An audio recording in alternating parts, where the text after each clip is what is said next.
Hello, and welcome to another episode of the Health Section podcast. My name is Jackie Lee, and I will be your host.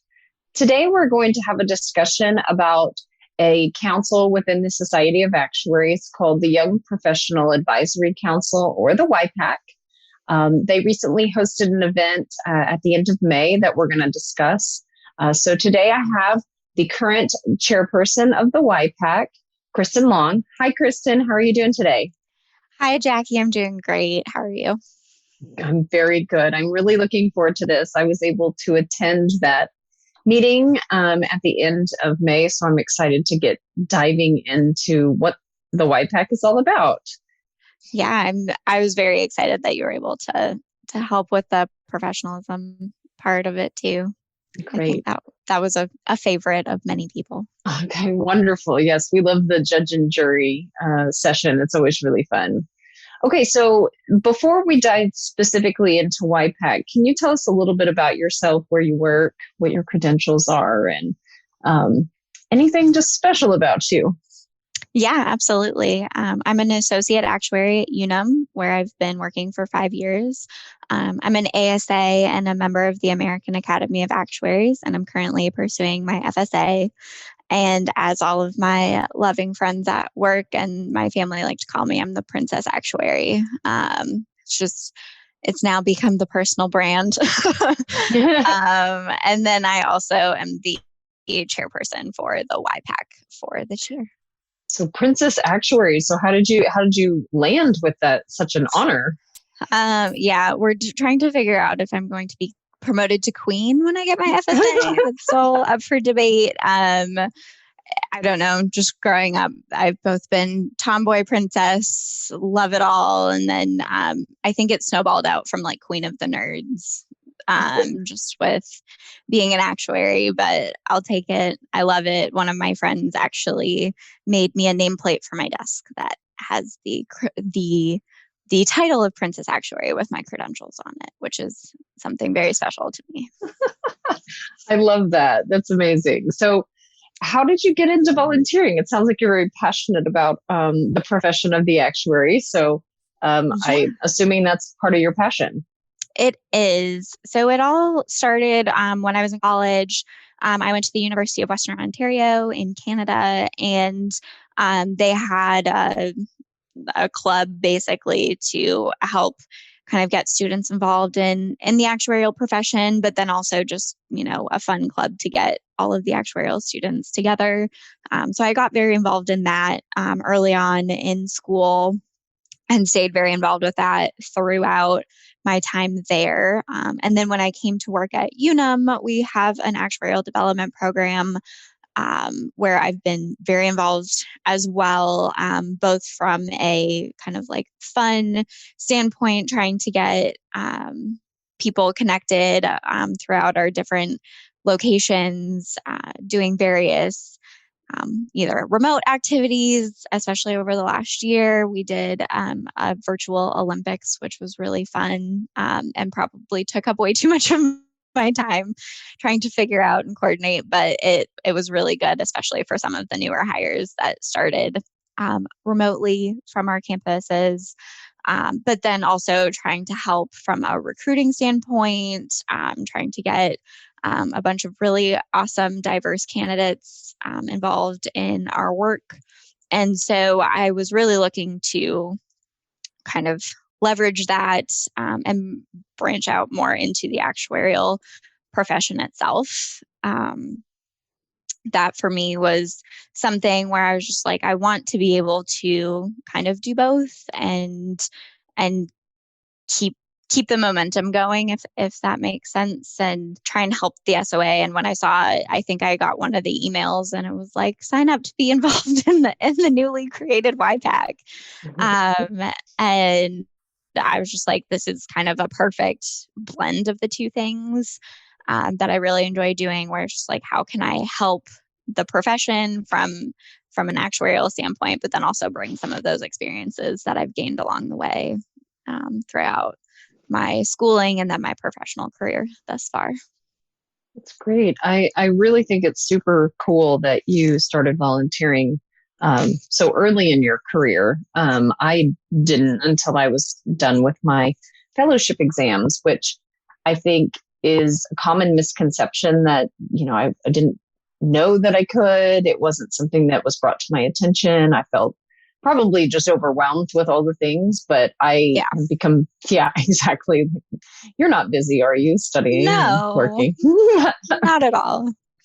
So just trying to, I've become super passionate about volunteering as well. So I think it's really great that you've started that so early. And I think that would have been a really good addition to my background if I had started earlier. So that's why I was really excited to put this on the podcast so that we have a wide range of individuals who listen to our podcast. And I thought that maybe, educating them a little bit about this committee and what you guys are all about would be really helpful. So let's get started. So YPAC, we said it a few times. We've, said what it means, but can you talk to us a little bit about why it's here and its purpose?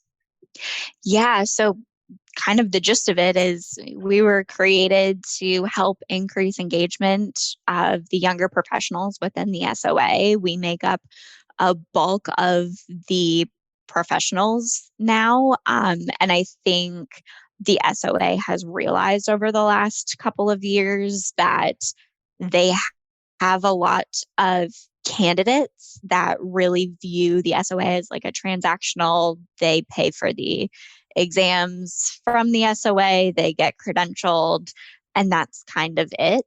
And so they really wanted to create our group to really help kind of turn that around where it's, getting back to the volunteerism aspect of the SOA as well. And, even outside of the SOA, I think it's, we're trying to also be very thoughtful of how to get younger candidates involved in volunteer opportunities as well. And we're hopefully going to crack that nut at some point later this year. Because if we can get smaller opportunities, Jackie, as you said, not that we're busy with, exams and trying to figure out your job when you're first starting. We think it's important to try and also give smaller volunteer opportunities as an option to some of the candidates, because that's a good way to get their foot in the door on the volunteering aspect too.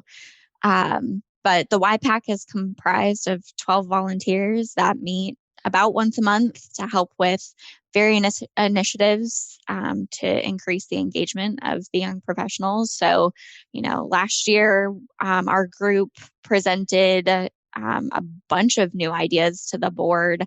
And I think basically all of them got approved for us to work on this year.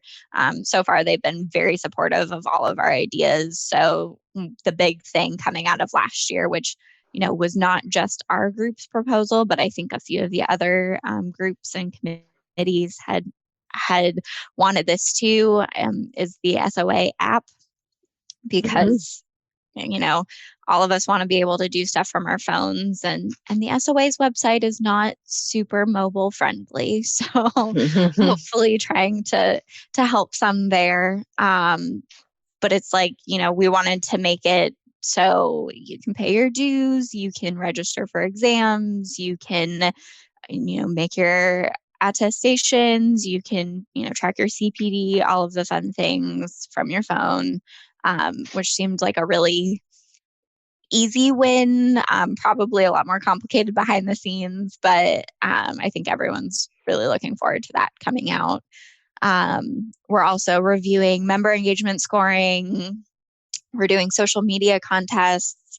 We're helping give feedback to other groups and councils and committees on various topics that they have for us, to just make sure they're considering how young professionals kind of approach whatever work that they're doing. So that's been great. The other really big thing, as you mentioned, was the Emerging Leaders Summit that happened in May. That was a really big thing for us earlier this year, that I'm very happy with how it turned out. Well, I think agree. And you should be. it It was greatly really exceeded. great. Yeah, it was great. I really Yeah, enjoyed it. yeah, it really exceeded, I think, all of our expectations. And we got really positive feedback, I think, from everybody. And hopefully we can take some of the learnings to some of the other SOA conferences as well. Well, and I think where I have found, I mean, I found a lot of value in volunteering, but I think one of them is just connecting on different skill levels that aren't necessarily technical. And what I Yes. really enjoyed about the Emerging Leader Summit was all of the different topics that were really primarily business communication. It's more the soft skills rather than just highly technical. And I thought, as I was participating in a portion of the conference and watching all the other presenters, I thought, well, this is really great for, young professionals who are going to be leaders coming forward. But I even thought that this could have been very well received by just the membership at large, just because everybody is always in need of improving soft skills, because it's not nearly the focus of all the exams. I know they've made some changes, especially over the years with the introduction of the modules and the DMAC, to really kind of push some of those softer skills. But it was nice to go to a full conference that was filled with that type of content. Yes. And that was kind of our thinking and kind of our hope for the conference, was that this could be something that was kind of applicable to anybody. We were, targeting young professionals earlier on in their career, and even candidates. But that's kind of what we were trying to get at, where it's just like, well, you've taken the exams. They're very technical, very math heavy, but you also need the soft skills. And so we wanted this to be an SOA opportunity to learn some of those soft skills. And I think you're right. They're very important throughout your career. And as I've kind of moved up throughout my career, I think they become almost more important than some of the technical skills. Don't get me wrong. It's still really important to understand kind of those foundational principles, but if you can't hold a conversation, you're not going to go very far. So Absolutely. It makes it a lot more fun trying to teach some of the younger actuaries these skills. Yeah. So as part of going back to the summit in detail, kind of what were some of the goals that you outlined? I mean, obviously you wanted to push some of the softer skills, but what were some other goals that you had for the summit? We tried to keep them really simple, actually. So, we wanted to reach the younger professionals. We realized that a lot of companies weren't sending actuaries or candidates even to some of the bigger SOA meetings unless they were fully credentialed FSAs or they'd been there for a really long time. So we wanted to make the meeting really affordable. We wanted to make it really accessible. We wanted to gear it towards the young professionals, but we also wanted to get buy-in from the companies to send kind of whomever they wanted. So we tried, offering kind of like a company discount, if you want to call it that. So if they send a bunch of people, we're going to give them a discounted rate. And I think we kind of hit all of those goals. There was, a lot of really good representation from companies there. And we blew past our goal of 200 attendees. We had 263, which was great for the first year. And hopefully we can continue to expand that in years to come. And I would just like to thank all of the YPAC and the SOA volunteers for pulling this conference off. I know it took a lot of work and effort because it was a virtual summit. And I think it went off very well. So, yeah, I agree. And congratulations. That is really exciting. I was so happy to see that it was well received. So you mentioned that it was a virtual event, like all other events have been for yes. the past, year and a half now. So when you were approaching that, do you think that was good for it being an initial summit? Do you think that you had some hindrances. Can you talk a little bit about that virtual experience and how it was for the attendees? Sure. So I think that actually played into our favor because one of the goals was to make it really accessible. And, one of the kind of hiccups with some of the in-person conferences that the SOA has is, companies tend to have to pay for travel and lodging and all of those things, which makes them a lot more expensive to attend. And so we were trying to reach, candidates still taking exams. We were trying to reach, professionals with, a house full of kids. We were trying to reach kind of everybody. And so being able to have it virtually kept the costs a lot lower. And it really allowed us to kind of pick and choose what we wanted to do. It did make some of the sessions themselves, I think, a little bit more challenging because I think some of our speakers are a lot more used to presenting in front of a live audience. Mm-hmm. But I think overall, it kind of helped meet our goals. In the future, I don't know kind of what this conference looks like, whether we keep it fully virtual or if it's got a virtual option. But because I know personal preference for me is going to things in person. I love people. So I would love to have an in-person option, but I think this worked really well for what we were going for. Yeah, I agree. I think it was really neat to get a good introduction. I also really liked it was 2 half days. Yes. I personally, I know there's, 2 theories on there, just one knock it out, but I liked it because it allowed me to focus on the morning, going to the sessions and attending. And then in the afternoon, I could, clean up any loose ends with work that were happening. So I really kind of liked that aspect of it. And that's hard to capture in person as well, because you don't want to have people just milling around a hotel with not sure what to do. Right. And I think that's some of the feedback that we got from people too. And I know talking to some of the people that I work with that went, they kind of had a similar thinking where they're like, it's really easy because they didn't have to totally put down work for a day or two.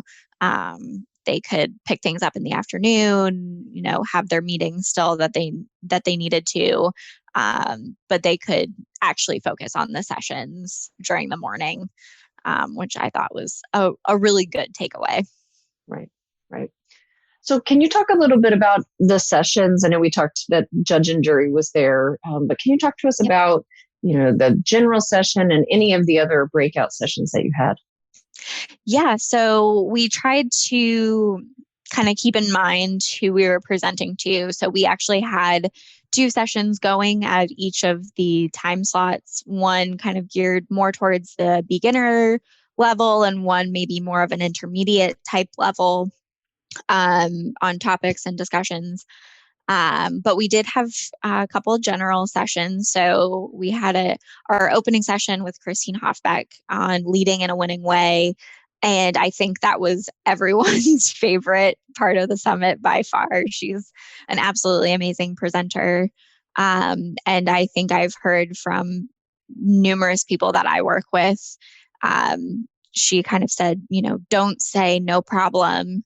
And they were like, oh my goodness, I say that all the time. So that's now deleted from my vocabulary. So that was really funny. And I felt really bad because I think I said that to her 30 seconds before we went live. And so I was just like, oh boy, here we go. So that was a really fun takeaway for me too. But then we had, communication skills, both for like a 101 and communicating as a leader. We had power of influence, inspiring team success, building your personal brand, effective and evolving relationships, understanding emotional intelligence. We had non-traditional actuarial roles, conversations. We had some networking thrown in there. And then, as you mentioned, we had a general session on professionalism, which you so kindly helped with, where we did judge and jury. And that was, I think, the second most favorited session of the conference. I think everyone had a really good time with that one as well. And it was so entertaining to be involved with that too.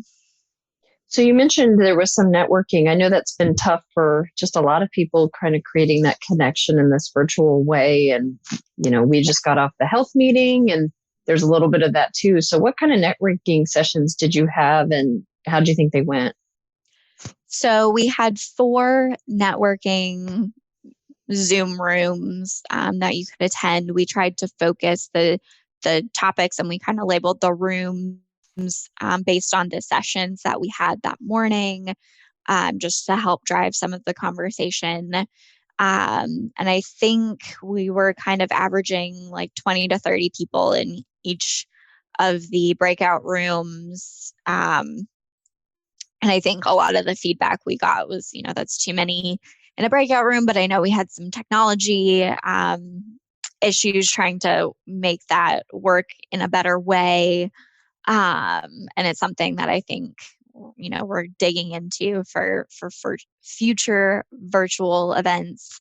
I think half of the rooms, had some really great conversation going. I was moderating one of the rooms, and I think I'm also not afraid to just keep talking until somebody has the thought, or if I start calling on people or those kinds of things. So I'm sure my room hated me, and it's fine. But I think we had some really good conversation, and I think in some of the other rooms where the moderators were not as comfortable with that, they struggled to have kind of a conversation that kept going. And, I think we've talked in circles within the YPAC on how best to do this. We also host networking events, like once a quarter usually. And it's, we've tried a couple different options and none of them seem to work really well. Right. They work okay. And I don't know if that's something that we're ever going to be able to kind of hit the nail on the head for everybody. Hopefully we'll be able to kind of test a few more theories and find something that works a lot better. But I don't think anything's really going to replace an in-person networking session where you can just go and talk to people. Right. That's something that we definitely struggled with, I think. But I think it was really great you had that many people. I've also been in networking events, unrelated to the SOA and some related to the SOA where there's, 20 or 30 people. That's a really great turnout for a networking session. So I think that's something to celebrate, and you've got people to work with. Whereas if you just don't have people showing up, I think that's a harder aspect to deal with. Yeah, I think it worked out pretty well on just the timing. We tried to make sure, the networking wasn't, totally disconnected from everything else. So I think that helped a little bit, but it definitely made for some interesting conversations on the feedback piece of it, for sure. I'm sure. Well, I think that it went really well, and I think you guys should be celebrating that success. And I'm excited to see what the next one is, so that I can encourage, some of my younger coworkers or even, some of my peers to go, because like I said, I think it was not just for young professionals. It's about increasing your personal brand. I think we can all have some growth in that area. So it kind of in closing, can you tell us if anybody is interested in volunteering on the YPAC or any of the events coming up that the YPAC is involved in? How would someone go about getting connected in that way? Absolutely. Applications will be open in August to apply for the YPAC. But I would like to stress that there are so many ways to get involved. And like I said, we're hoping to make a lot more volunteer opportunities accessible to even like candidates, pre-ASAs, and then even ASAs and FSAs if you're not willing to commit, a full year or more to a committee or a council. We want to make sure that there's opportunities where everyone can feel like they're getting involved. So hopefully more conversations around that, but, we'll be posting on social media. So make sure you follow the SOA when applications are open and as more opportunities are open as well. Well, that's great. Well, thank you so much for your time. This has been really great. I hope that everyone listening enjoyed it as much as I did, because it's just great to hear how the SOA is trying to reach different portions of their membership and just make our profession better through the use of different volunteers and giving us all opportunities to grow in our profession. Yeah, thanks for having me, Jackie. All right. Thanks everyone for listening, and we look forward to seeing you on another podcast. The views and opinions expressed in Society of Actuaries podcasts are those of the speakers or authors and do not necessarily reflect the views of their employers or the SOA. The opinions expressed should not be construed as legal or professional advice and are provided for educational purposes only. Please see the terms of use on SOA.org for more information.